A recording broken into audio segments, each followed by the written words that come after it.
When is the best time of the year to build brush piles in a lake?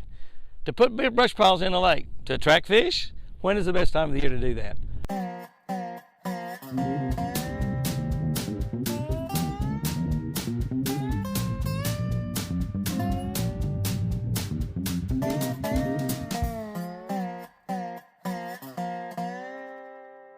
Good morning, guys and girls. It is windy and it's chilly out here. Absolutely no doubt about it. Looks like we may have a little storm or something coming in. I don't know. December 10, we're going to be looking at Hebrews 12:2. Hebrews 12:2. You know, that's the verse in the Bible that tells you that a man, the book of the Bible, it tells you that a man needs to brew the coffee, make the coffee around your house every day. The man needs to do that. It's right here. Hebrews. That's corny. You'll think of that every time you see this book in the Bible. Hebrews 12:2. By the way, if you're not subscribed to the Catch of the Day channel on Jimmy Houston on YouTube and on Facebook, if you're not subscribed to the Jimmy Houston Catch of the Day channel on YouTube, be sure to subscribe to that. Subscribe to it. I know a lot of you. Boy, the wind is coming up. I know a lot of you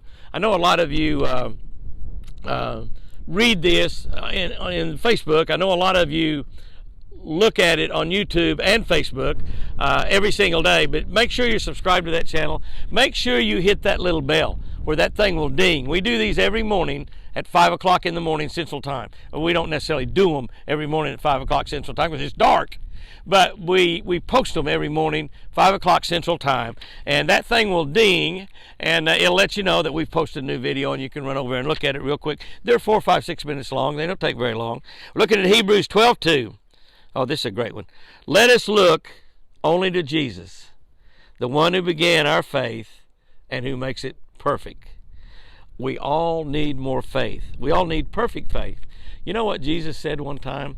And he said this after one of his disciples had said, Lord, the fig tree that you cursed this morning, it's withered and died. And he said, you must believe in God. That's all Jesus said.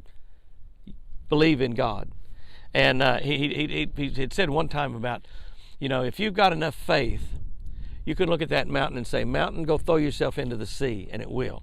Now, I don't think Jesus was talking about a literal mountain right there. I think Jesus was talking about the mountains in our life. You know, the Bible talks about mountains and valleys. Sometimes the mountains are high, our success, our victories. Sometimes the mountain's a big problem that's standing right in front of us. We got to crawl over that mountain to be successful. They talk about valleys as being low parts in our lives. But sometimes the valleys are those plains that are fertile plains where we can sow and reap abundantly. So valleys and mountains are really important.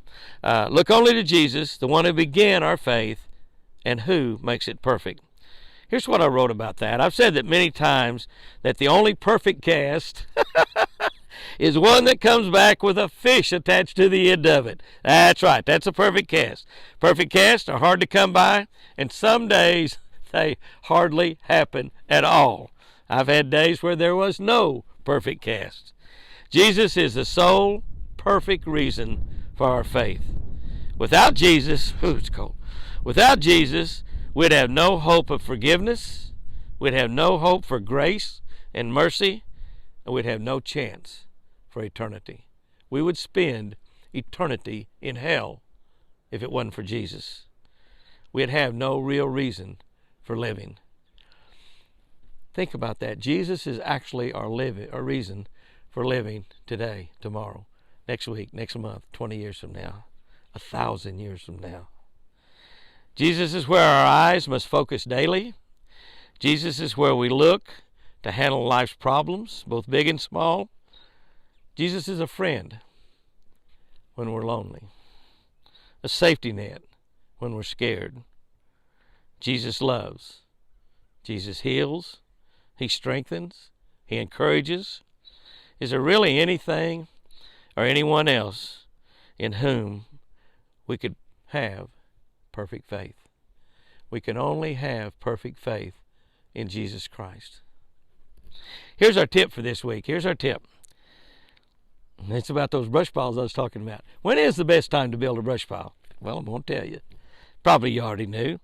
Build brush piles in the cold weather, like now, when the sap has drained to the bottom of the trees.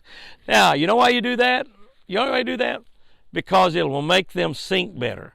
And now I would always put rocks and tie rocks or concrete blocks. Mostly we just tied rocks because around Lake Tenkiller we've got lots and lots of rocks, and so it was easy to tie rocks at the bottom of those trees when we made brush piles, and we made literally hundreds of them. And I'm sure a lot of them are still there. I don't fish Tenkiller nearly as much as I used to, but in the summertime we really caught a lot of fish, a lot of bass out of those brush piles. In the wintertime we caught lots and lots of crappie around those brush piles. But if you want to build them, now's the time to build them. You look around at the trees, the leaves are pretty much all gone. Most of the trees, they're totally gone. Leaves are gone. You can see down through the woods now like you hadn't been able to see down through them since this time last year. But the sap is drained down in those trees. That sap is up in there that causes that life to come alive in the springtime. Now it's drained down, cause the bottom of those trees to be heavier, and they will sink better. So right now's the time to get out there, build you some brush piles, and let me tell you, you will be amazed at how quickly those fish, particularly crappie, will move into those brush piles. Build you some brush piles right now, you'll be filleting crappies within a few days. Guys and girls, go out there and have you a great one today, and remember, I love you.